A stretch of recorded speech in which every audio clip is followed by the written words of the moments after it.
Now, Anacin, the tablets thousands of physicians and dentists recommend for fast relief of pain of headache, neuritis, neuralgia, and Bicidol mints that quickly rid stomach of gastric distress. Present Our Miss Brooks, starring Eve Arden. It's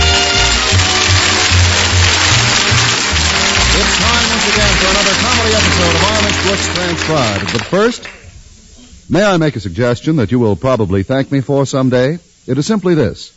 The next time you suffer from headache, neuritis, or neuralgia pain, try Anacin.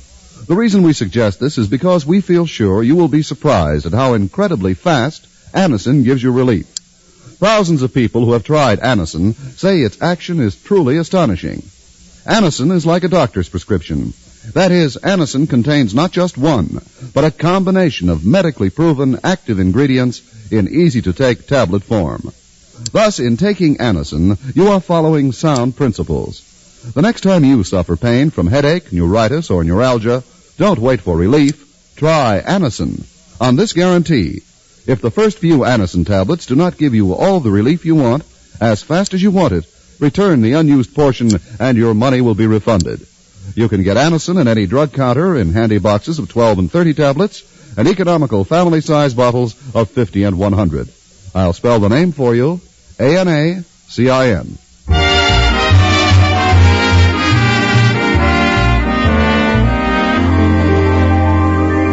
Well, there are many reasons why our Miss Brooks, who teaches English at Madison High School, and her landlady, Mrs. Davis, get along so well.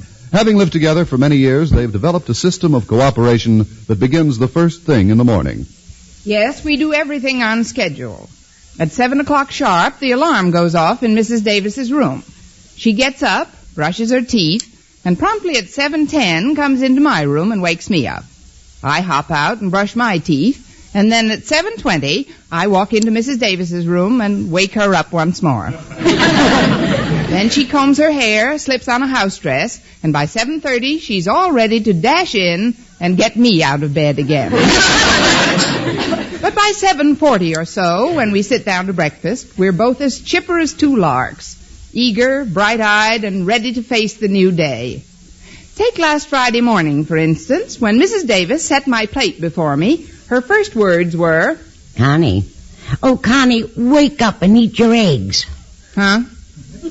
Oh, I'm wide awake, Mrs. Davis. Good. Then get your chin out of your tomato juice and eat. I'm pretty hungry now that I'm up. This juice is good. Feels nice and cool on my chin. Now I'll just do a job on these scrambled eggs. They seem a little different today. Where did you get these eggs, Mrs. Davis? Now, Connie, you're just not used to powdered eggs. Powdered eggs? The grocer assured me that we'd never be able to tell them from the genuine article. He's right. They taste just like real powder. Well, I'll settle for toast and coffee. Pass the butter, please, Mrs. Davis. Certainly, dear. But it's margarine. Margarine? Yes, it's quite a bit cheaper than butter. Oh, I see. Here, care for a part of the paper, dear? No, I'll just eat a big lunch. Oh, you mean to read? Yes, thanks. I know the breakfast isn't what it should be today, Connie, but frankly, it was my way of hinting that it's difficult to make ends meet. I know, Mrs. Davis. I owe you 8 weeks back rent now. It'll be 9 tomorrow. I don't like to dun you, dear, but I've got to raise $50 by next week or lose all my living room furniture. But you own that furniture outright, Mrs. Davis. You made the last payment 2 months ago, don't you remember? Certainly, dear. But then last month I had to have the roof repaired. So? So I borrowed on the living room furniture. This is getting pretty involved, but since it's my fault that you don't have the money, I'll try to get it for you someplace. Maybe Mr. Conklin will advance it to me. That's very considerate, dear. Things could be worse, I suppose. Look at this story in the newspaper, the 3rd robbery in this vicinity in a week.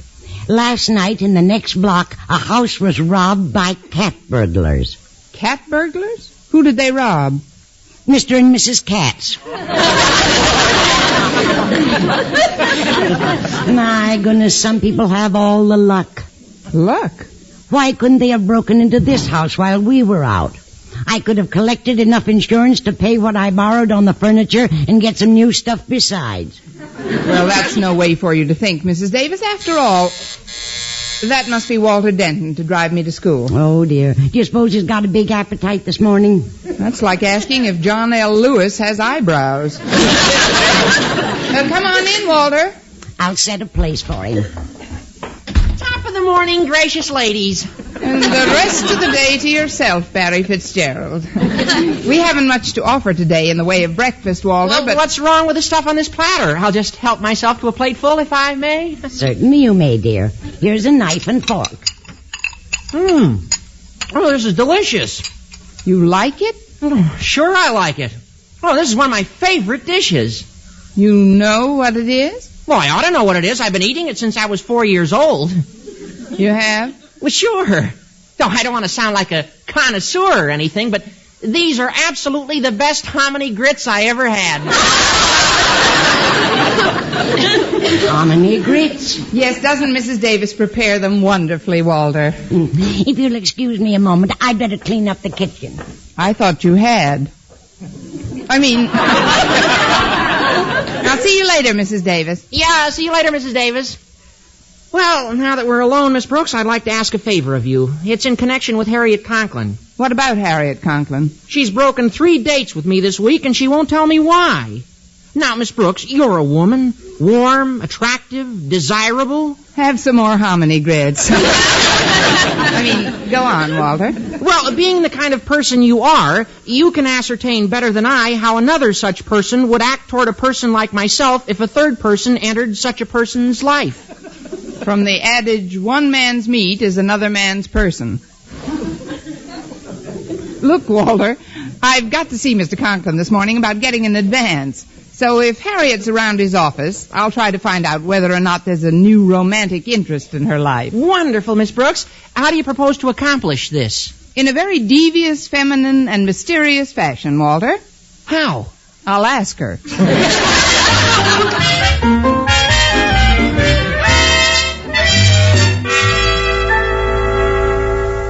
But, Daddy, just because you and Mother are going to be away until tomorrow doesn't mean someone has to stay over with me.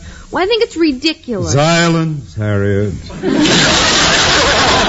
After the years we've been married to one another, your mother and I ought to be better judges of what is ridiculous. What I mean is we have better judgment in these matters. But just because of a few silly holdups in the other end of town... Well, honestly, I was too ashamed to even tell Walter Denton why I couldn't go out with him all this past week. Ashamed? With gangs of hoodlums roaming the streets? I want your mother's mind to be at ease about you tonight. She's worried enough about that emergency call from your grandmother as it is. Oh, there's nothing really wrong with Granny. She's just lonesome. And, Daddy, you must look at my side of this. Why, here I am, a 16-year-old girl, and you want to get me a babysitter. Why, if any of the kids at school find out about this, they'll laugh me right out of Madison. Oh, don't worry about that. I'll giggle you right back in.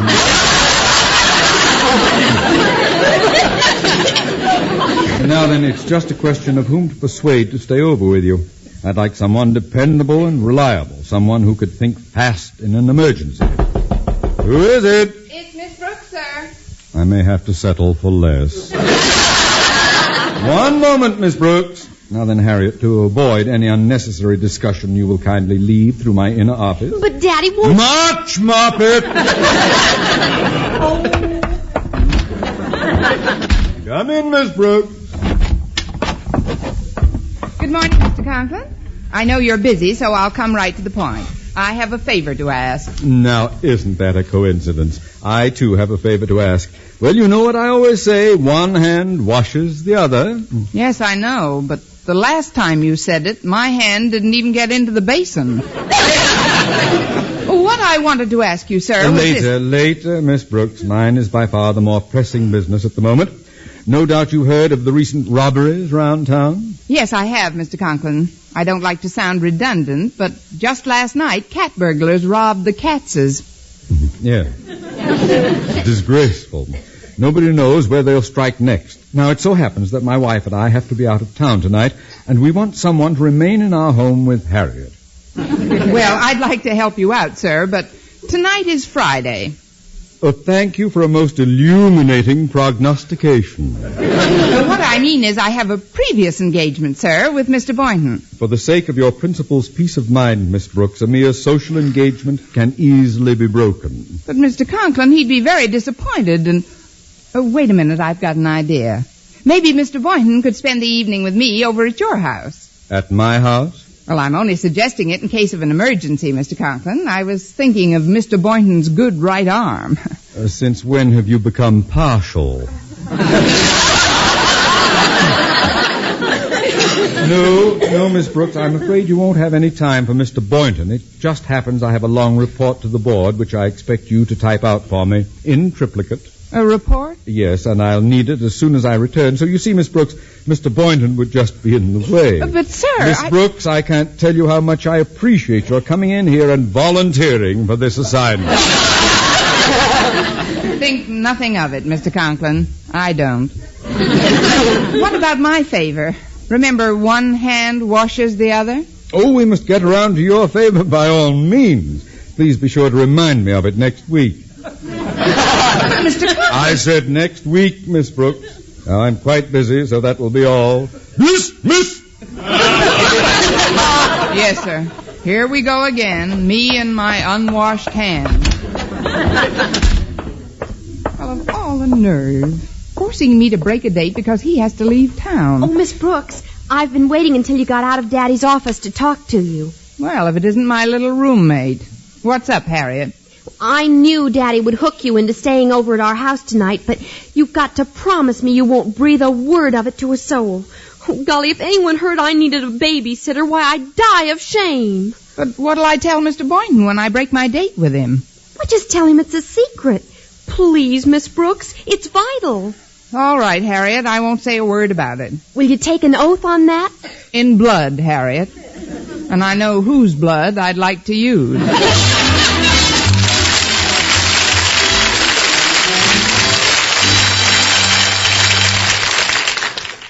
Friends, if you suffer from acid indigestion, I hope you didn't miss reading this wonderful news. A headline that says, New mints, medically proven, quickly rid stomach of gastric distress. That headline is talking about new Bicidol mints. Doctors recommend Bicidol mints because the Bicidol medication acts at once to make painful acid harmless and give you fast 5-way relief. 1. Speeds relief from gas. 2. Sweetens your breath. 3. Gives complete, longer-lasting relief than baking soda. 4. Relieves stomach upset from too much eating, drinking, smoking. 5. Lets you sleep when acid indigestion strikes at night. So don't suffer acid indigestion, heartburn, or gastric distress from excess acidity. Remember, new mints, medically proven, quickly rid stomach of gastric distress. And remember the name, Bicidol mints. Bisodol. Get Bicidol mints for fast relief.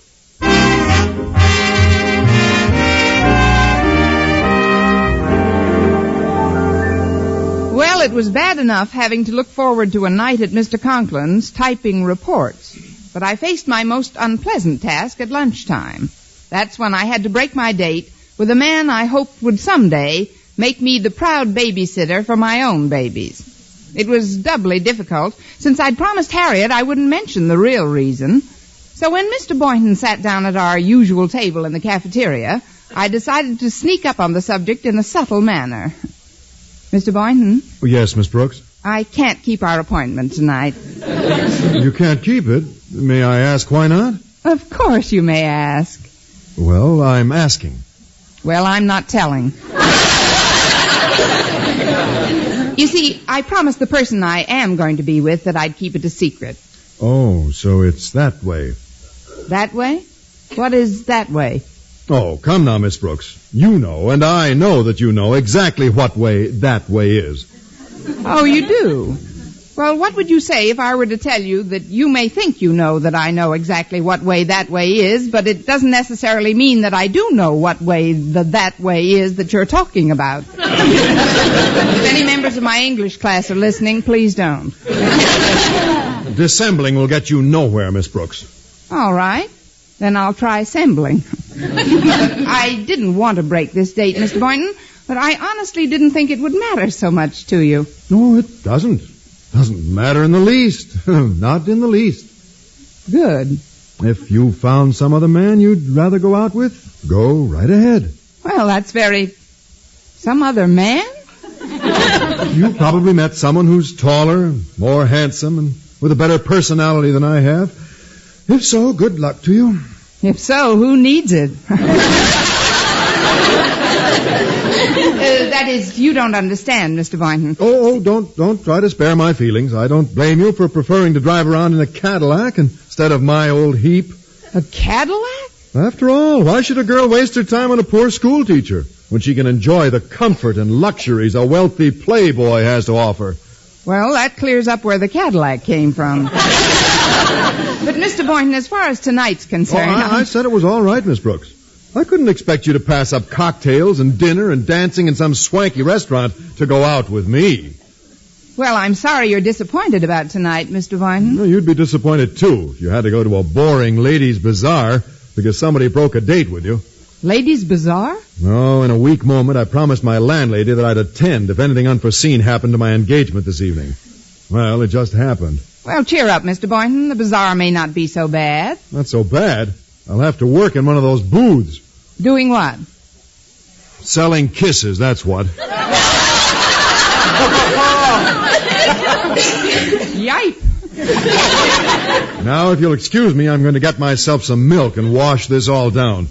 Get two, will you? I might as well be loaded as the way I am. I'll bring it back to the table. Here's the dime for mine, Mr. Boynton. Well, that's all right. I'll lay it out. All the times to get a stand-up. Oh, Mr. Boynton, will you come over a moment? Oh, Mr. Conklin. Well, this is quite a surprise. As a rule, you don't eat here in the cafeteria. I thought I'd live dangerously today. Boynton, I noticed you talking with Miss Brooks, and I thought I ought to warn you. If you're entertaining any thoughts of coming over to my house tonight to see her, dismiss them. To your house, sir? Yes, Miss Brooks will be much too busy typing a report for me to engage in any social activities. Oh, so that's where she's going to be tonight. Didn't she mention it? With all these robberies lately, I asked her to remain overnight with Harriet, since Mrs. Conklin and I will be away. Well, what do you know about that? What do I know about what? She told me she had a date to go out with a wealthy playboy in a big Cadillac. I've got a good mind to teach her a lesson. By Godfrey, I'll do it. I'm going to drink both glasses of milk.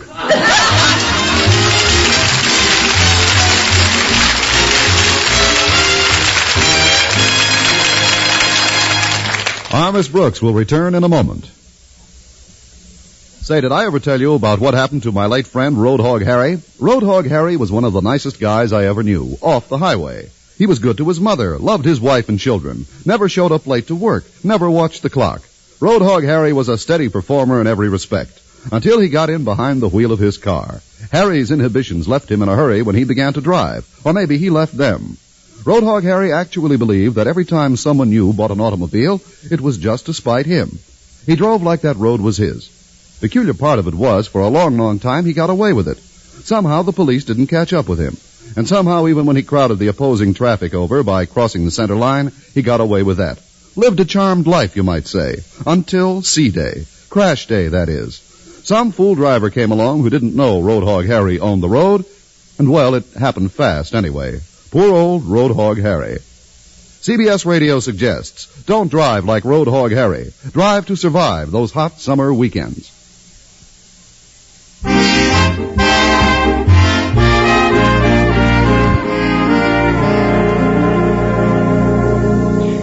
Well, by that evening, the babysitter brigade had multiplied.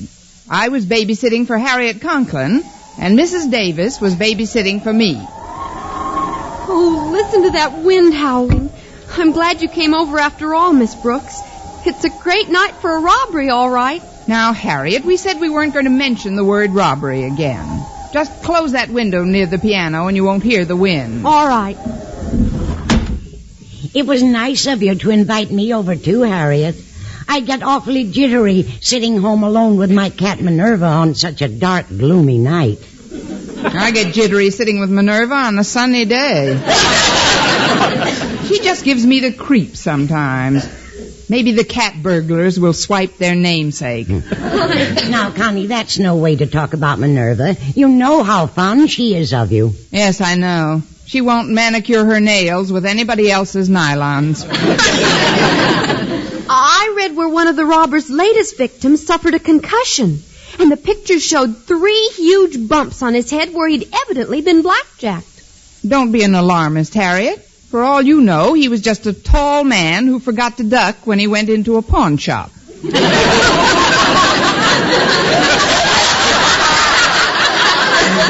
Now let's change the subject. Yes, let's discuss something else entirely.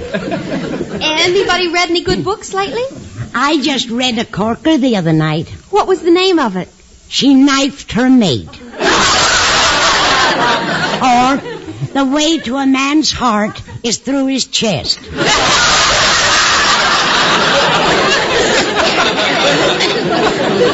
Well, maybe we ought to discuss the robberies again. But if conversation won't help, maybe some good music will. Harriet, suppose you put a few cheerful records on the phonograph. Oh, good idea, Miss Brooks. Oh, gee, I just remembered. I lent most of my collection to Nellie Miners. All I've got left are those on top of the machine. Well, they're better than nothing. Let's see some of the titles. Oh, here's a dandy one to perk us up. What's it called, Connie? Slaughter on 10th Avenue. Maybe the one on the back's more lighthearted. Oh, sure. Murder, he says. Yes, we'd better turn on the radio, Harriet. I'll do it. Trying to determine whether or not broadcasting race results is in the public interest. And now for the local news. Those burglars who have terrorized the residential sections of our city 3 times during the past week have stepped up their pace tonight. Already 2 more homes have been robbed. 2 more tonight. One of the victims, Mr. George Stewart, a high school principal, was found unconscious in his living room. How could they tell? The police have requested that we broadcast this warning. Keep your home brightly illuminated until bedtime. I repeat, keep some illumination in your home throughout the night. If the phone rings and there's no one on the other end when you answer it, it may be one of the gang calling to see if your home is empty. Women especially should exercise extreme caution. If you are... Miss Brooks, why did you turn off the radio? Because you two are nervous enough without it. But 2 more robberies tonight. One of them a principal's house. And did you hear what he said about the phone calls? Well, we haven't had any phone calls, and there's no reason to assume that we will. Even if the telephone should ring, there's no point in getting panicky about it. We'll just cross that bridge when we come to it. Take everything in stride, so to speak.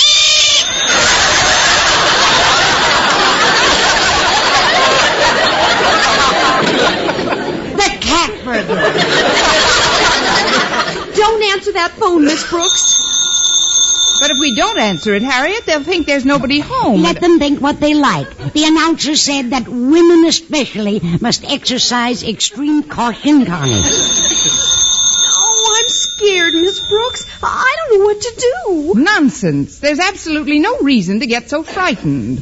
After all, it's a... That's funny. Stopped ringing. Oh, well.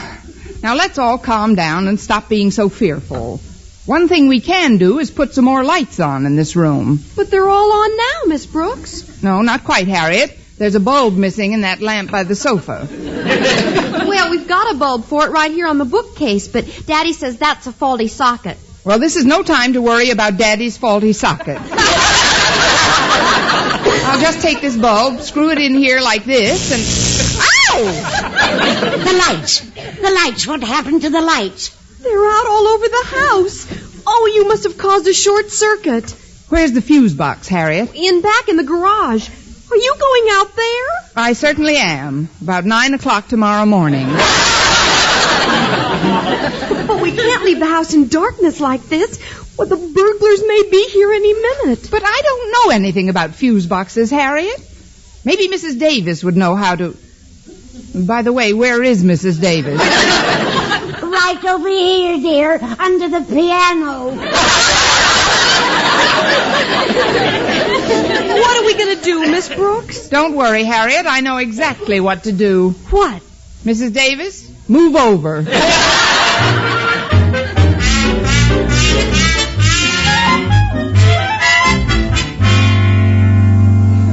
I'm sorry if my phone call disturbed you, Walter, but I've got to know if you've been out with Harriet tonight. No, Mr. Boynton, I haven't been out with her in a week. But aren't you with Miss Brooks tonight? No. She's supposed to type some report at Mr. Conklin's house tonight and stay over with Harriet. Mr. Conklin wanted somebody there because he and his wife are out of town, and... Well, if the Conklins are out of town and Miss Brooks is with Harriet, what are we waiting for? Please, Walter, listen. I heard a report on the radio that alarmed me, so I telephoned the Conklins' house to see if everything was all right, but there was no answer. No answer? Well, maybe they all stayed over at Mrs. Davis's tonight. No, I tried that number, and it doesn't answer either. Frankly, Walter, I'm worried. Well, now that you mention it, so am I. Well, just sit tight for now. I'm going over to the Conklins. But how will you get in? Well, I'll get in some way and find out just what's happening, one way or another.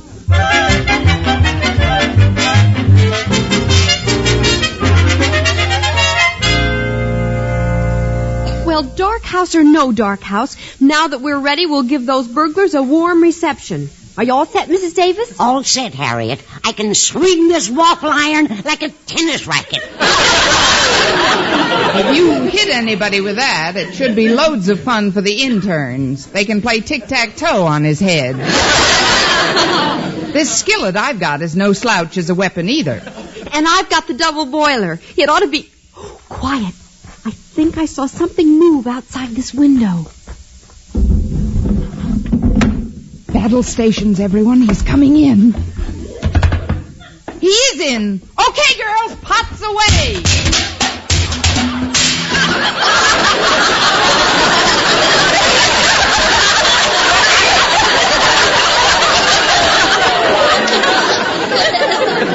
When you hear the tone, the time will be 9:31. Let him have it again. Oh. Wait. It's me, Mr. Boynton. Mr. Boynton? I know teachers aren't paid very well, but this is a fine way to pick up a couple of bucks. You don't understand, Miss Brooks. I phoned here, but there wasn't any answer. So I came over to see if you were all right. Now, wasn't that sweet? I hope we didn't batter you too badly, Mr. Boynton. Well, I'll probably have a few bumps, but I don't think it's... Just a minute. I think there's someone else at the window. Yes, it's a big shadow this time. This must be the real burglar. Now, don't be alarmed, ladies. Thanks to heaven I'm here to protect you. Okay, girls, pots away!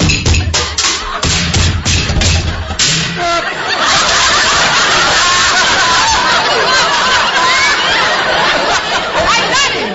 Hold his arm, someone! Miss Brooks, will you kindly remove those pointed knees from my chest? Mr. Conklin! This is outrageous! Had a man return to his own home after his car breaks down without being assaulted by one of his teachers? We didn't know it was you, Mr. Conklin. Of course, we didn't, Osgood. We couldn't see who it was, Daddy. So there are four of you in on it. Miss Brooks, what have you to say? How about a rubber bridge?